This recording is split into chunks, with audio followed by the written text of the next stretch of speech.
என்னதான் கண்மணிக்கு அன்பு மேலே கோபம் இருந்தாலும் அவங்க அசிங்கப்பட்டு நிற்கையில் கொஞ்சம் மனசு அப்படியே ஒரு மில்ட் ஆகுது. ஆனால் இறக்கப்பட்டு போய் டக்குன்னு எதுவும் பண்ணலைங்க. அவங்கள அங்கேருந்து போயிடுறாங்க. என்னன்பான இனி உறவுகளுக்கு வணக்கங்க. இதை பார்த்துக்கிட்டு இங்கே என்ன பண்ணுறாங்க, வெண்ணிலாவும் தனக்காக என்னென்ன பண்ண முடியுமோ அதை தன்னால் என்ன பண்ண முடியுமோ அதையெல்லாம் பண்ணுறாங்க. ஆனால் அன்பு அதெல்லாம் துச்சமாக தூக்கி எறிகிறாரு. இங்கே பார்த்து ரொம்ப பொங்கி போகிறாங்க. இவளை என்ன பண்ணலாம் அப்படின்ட்டு போய் அவங்க 3 பேர்ட்டையும் போய் கேட்குறாங்க. இப்போ என்ன பண்ணலாம் அப்படின்னு சொல்லல அவங்க அன்போட அக்கா அண்ணி இந்த பிள்ளை வெண்ணிலா 3 பேரும் கலந்து ஆலோசித்து பேசுகிறாங்க. இப்போ என்ன பண்ணலாம், என்ன பண்ணுறதா, இவன் இந்த வீட்டுக்கு வந்துட்டா இனிமேல் கொத்தடிமையாக பண்ணலான்னு பார்த்தா அவன் ஒரு வேலை கூட பண்ண மாட்டேங்கிறாளே அப்படின்னு கேட்க, இங்கே பாருங்கள், அவன் ஒன்றும் வேலைலாம் பார்க்கணும் அவசியம் இல்லை.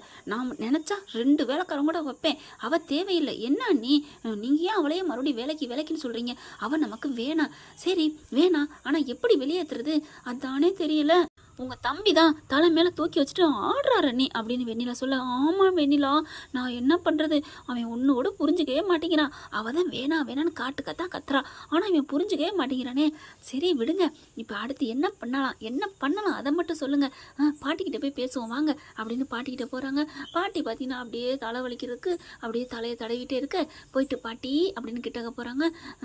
என்ன ஒரு மாதிரியாக இருக்கீங்க, தலை வலிக்குது, வேற ஒன்றும் இல்லை, தலை வலிக்குதா அப்படின்னு ஓடி போய் வெண்ணிலா தையல் எடுத்து வந்து அப்படியே மசாஜ் பண்ண மாதிரி தேய்ச்சி விட, பார்த்தீங்களாடி என் பேத்தி வெண்ணிலா தான் என் தலையை தேய்ச்சி விட்றா, நீங்கள் 2 பேரும் அப்படியே குண்டு கல் மாதிரி நிற்கிறீங்களடி அப்படின்னு சொல்ல, பாத்தியா வெண்ணிலா நல்ல பேர் எடுத்துட்டா, பாட்டி நாங்கள் எடுக்கலான்னு நினச்சோம், அதுக்குள்ளே அவன் வந்து எடுத்து தலையில் தடைச்சிட்டா, தலையில் ஐஸை வச்சுட்டா. என்ன ஒன்றும் இல்லை பாட்டி, ஒன்றும் இல்லை அப்படிங்கல. சரி 3 பேர் என்ன விஷயமா வந்திருக்கீங்க? ஒன்றும் இல்லை பாட்டி, அவை கண்மணி எதுக்கு பாட்டி? ஏன் கண்மணி எதுக்குன்னா தெரியாத அவள் எதுக்கு இருக்கான்னு? என் மருமகளை பார்த்துக்கிறக்கா இருக்கா, இது தெரியாதடி உங்களுக்கு? தெரியும் பாட்டி. அவள் எதுக்கு பாட்டி அப்படின்னா நீங்கள் பார்த்துக்குருவீங்களா? அவளுக்கு எல்லா வேலையும் பார்ப்பீங்களா? நாங்கள் பார்த்துக்குவோம், ஆனால் வேலை பார்க்க மாட்டோம். வேலைக்கு ஆளை வச்சு அவங்க பார்க்குறத நாங்கள் பார்ப்போம் அப்படின்னு 3 பேர் ஒன்றா சொல்ல, அப்படியே வெண்ணிலா கையை பிடிச்சி இங்கிட்டு திருப்புறாங்க. என்ன வெண்ணிலா, இதுக்கு தான் புரியாமல் பேசுதுன்னா உனக்கும் புரியலையா? இல்லை பாட்டி, அவள் இருக்க எனக்கு பயமாக இருக்குது பாட்டி. அவங்களுக்கு கூட ஒரு பிரச்சனை இல்லை, எனக்கு தான் பக்குங்குது. அன்பு போய் எப்படியாவது ஒன்று சேர்ந்துருவாரோ அப்படின்னு பயமாக இருக்குது பாட்டி. நீ ஏமா அதெல்லாம் நினைக்கிற? இந்த பாட்டி இருக்கல அதெல்லாம் நடக்குமா? நீங்கள் இருக்கல தான் கல்யாணமே நடந்துருச்சே. அப்போ நீ எங்கே இருந்த? நீ சரின்னு சொல்லியிருந்தா உனக்கு நான் பண்ணியிருப்பேனே. சரி அப்போ ஏதோ ஒரு மூடில் மாட்டேன்ட்டேன். ஏதோ ஒரு மூடு இல்லடி, அந்த இன்னொருத்தன் லவ்வரை நினச்சிக்கிட்டு அதெல்லாம் இங்கே பேக்குகளுக்கு எங்கே தெரியுது? இப்போ என்ன பண்ணலாம்? அவள் வேணாம், நம்ம வேலை ஆள் வச்சுக்கலாம். சரி இப்போ போடி, நான் ஆட்கள் வச்சுக்கிறேன்னா அன்பு விட்டுருவானா என்ன? அன்பு விட மாட்டார். ஆனால் அவள் இருக்கிறது இருக்கட்டும், ஆனால் அன்புக்கும் கண்மணிக்கும் எந்த தொடர்பும் இல்லைங்கிறத முறிச்சு விட்டு இங்கே இருக்கட்டும் பாட்டி. எப்படி என்ன சொல்கிற? அவங்க 2 பேருக்கும் விவாகரத்து வாங்கி கொடுத்துருவான். என்ன? ஆமாம் பாட்டி, சும்மா தானே பிரிஞ்சிருக்கா, அவள் கழுத்தில் ஏன் தாலி இருக்கணும்? தாலி இருக்கிறதுனாலையும் டைவர்ஸ் ஆகாதனாலையும் தானே அன்பு போயிட்டு கண்மணின்னு பின்னாடி போகிறாரு. கை கொடு. ஆமாம் வெண்ணிலா, கரெக்டு அப்படின்னு அப்படி கை கொடுக்குதுங்க அந்த 2 பிசாசுகளும். இது கூட நல்லா இருக்கே அப்படின்னு சொல்லிட்டு இரு அப்படின்னு வக்கீலுக்கு கால் பண்ணுறாங்க. கால் பண்ணிவிட்டு இந்த மாதிரி டைவர்ஸ் பத்திரம் ஒன்று ரெடி பண்ணி கொண்டு வாங்கங்கிறாங்க. அதே மாதிரி கொண்டு வந்துடுறாங்க. பாட்டி அன்பு கையெழுத்து போடுவாரா? அன்பு கையெழுத்து போடுவானா? அதெல்லாம் யார் சொன்னா? அதெல்லாம் நான் வாங்கிடுவேன். ஃபஸ்ட்டு போய் வெண்ணிலாட்டை வாங்கிட்டு வருவோம் அப்படிங்கிறாங்க. சூப்பர். வெண்ணிலா எப்படி போடுவா? ஃபஸ்ட்டு அந்த கண்மணிகிட்ட வாங்குவோம், அதுக்கப்புறம் என் பேரண்ட்டை வாங்குவோம். அவளே போட்டுட்டா நீ எதுக்குடா மாட்டேன்னு சொல்கிற அப்படின்னு அன்புக்கிட்ட வாங்குவோம். போட்டுட்டாலும் அப்படின்னு அவங்க அண்ணன் முன்னாடி சொல்ல, என்ன முனகள்? ஒன்றும் இல்லை பாட்டி, சும்மா அப்படிங்கிறாங்க. இதை நானே போய் கேட்கட்டுமா? நீங்கள் கேட்க வேணாம், நான் போய் கேட்குறேன், கொடுங்க அப்படின்ட்டு வாங்குறாங்க வெண்ணிலா. வாங்கிட்டு அவங்க அக்காவும் அவங்க அண்ணியும் வர்றாங்க. 3 பேரும் வருதுங்க. வந்த கையோட அப்படியே பார்க்குறாங்களா, அவங்க அப்படியே மருந்து கொடுத்துட்டு காலுக்கு அப்படியே அமுக்கி விட்டுட்டுருக்காங்க. நீங்கள் பேசுங்க அத்தை, உங்களுக்கு ஒன்றும் இல்லை, நல்லா ஆயிரும் அப்படின்னு இருக்கலே. பாத்தியா, பிடிக்கலங்கிற புருஷனை அப்புறம் அத்தை நொத்தேன்னு ஏன் சொல்லணும்? புருஷனுக்கு அம்மாவை தானே அத்தைங்கணும் அப்படின்னு அன்போட அக்கா சொல்ல, ஆமா நீ இவ நடிக்கிறா, நடிப்புக்காரி, நாடகக்காரி அப்படின்னு சொல்ல, சரி வாங்க போயிட்டு ஒண்டி நின்று பார்த்து என்ன புண்ணியம், போய் அவகிட்ட போய் கேட்போம் அப்படின்னு சொல்லிட்டு அப்படின்ட்டு போகிறாங்களா.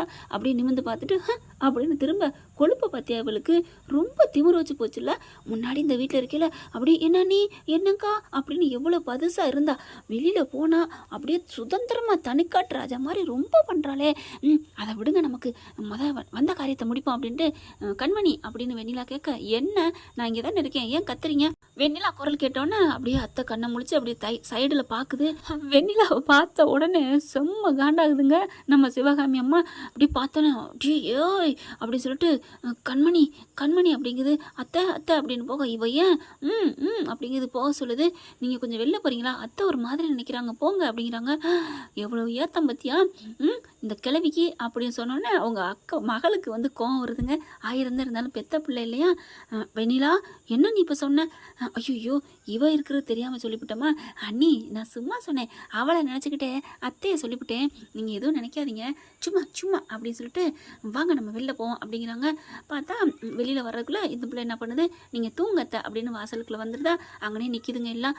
என்ன இப்போ எதுக்கு சும்மா சும்மா வந்து தொந்தரவு பண்ணுறீங்க, நான் இங்கே இருக்கிறது பிடிக்கல உங்களுக்கு, இங்கே பார் ஆமாடி பிடிக்கலடி, இப்போ கிளம்புடி அப்படின்னு சொன்னோன்னே இப்போ என்ன கிளம்பணும் அவ்வளோதானே, பார்த்துக்கங்க அத்தை நீங்கள் இருங்க நான் கிளம்புறேன் அப்படின்னு ஃபோன் எடுக்கிறாங்க. ஃபோன் எடுத்துகிட்டு கிளம்பல. நில்லு அப்படிங்க, நீ ஏன் போகிற, எங்கே போகிற?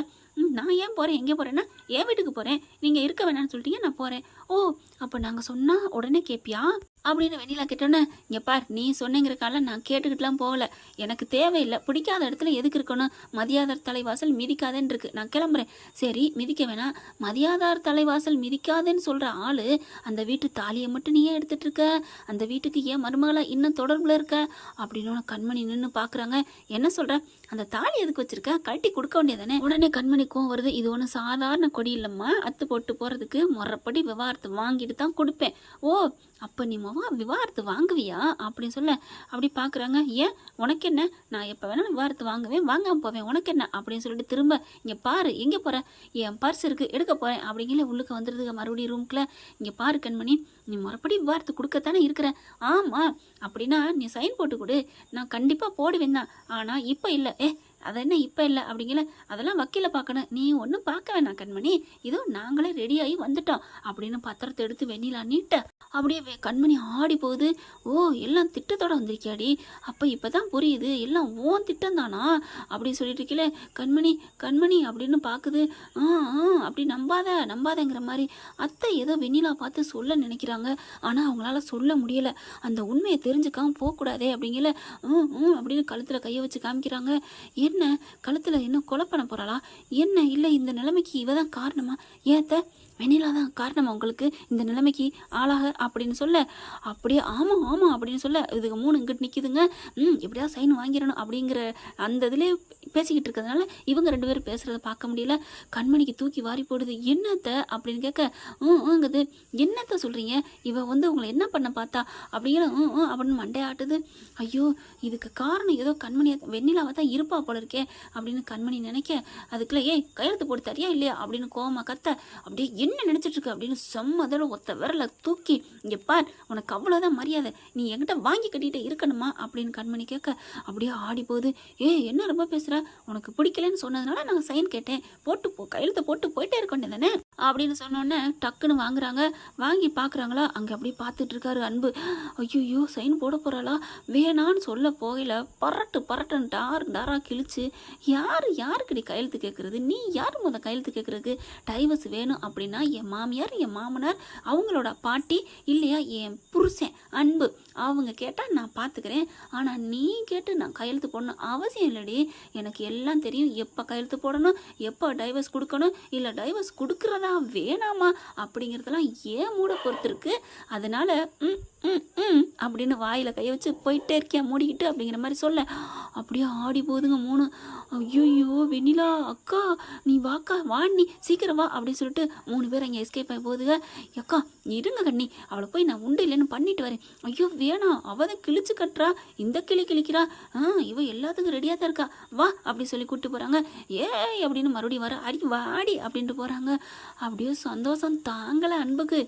ஆஹா ஐயோ நம்ம பொண்டாட்டி கிழிச்சு போட்டாலே, அப்போ ஐயோ அப்படின்னு சொல்லிட்டு வேகமாக உள்ளுக்கு வராரு கண்மணி அப்படின்னு சொல்லிட்டு அப்படியே கையெடுத்து நன்றி சொல்ல, எதுக்கு இப்போ கும்பிட்றீங்க, இல்லை டைவர்ஸ்லாம் பண்ண மாட்டேன் கையெழுத்து போட மாட்டேன்னு சொல்லி கிழிச்சு போட்டில கண்மணி, அதுதான் எனக்கு ரொம்ப சந்தோஷமாக இருக்குது அப்படின்னு சொல்ல, இங்கே பாருங்கள் ரொம்பலாம் சந்தோஷப்பட்டுக்காதீங்க, அவங்க கேட்டு நான் என்ன சொல்கிறேங்கிறக்காக விரட்டி விட்டேன், மற்றபடி எனக்கு என்ன தோணுதோ அதை நான் செஞ்சுட்டே தான் இருப்பேன்.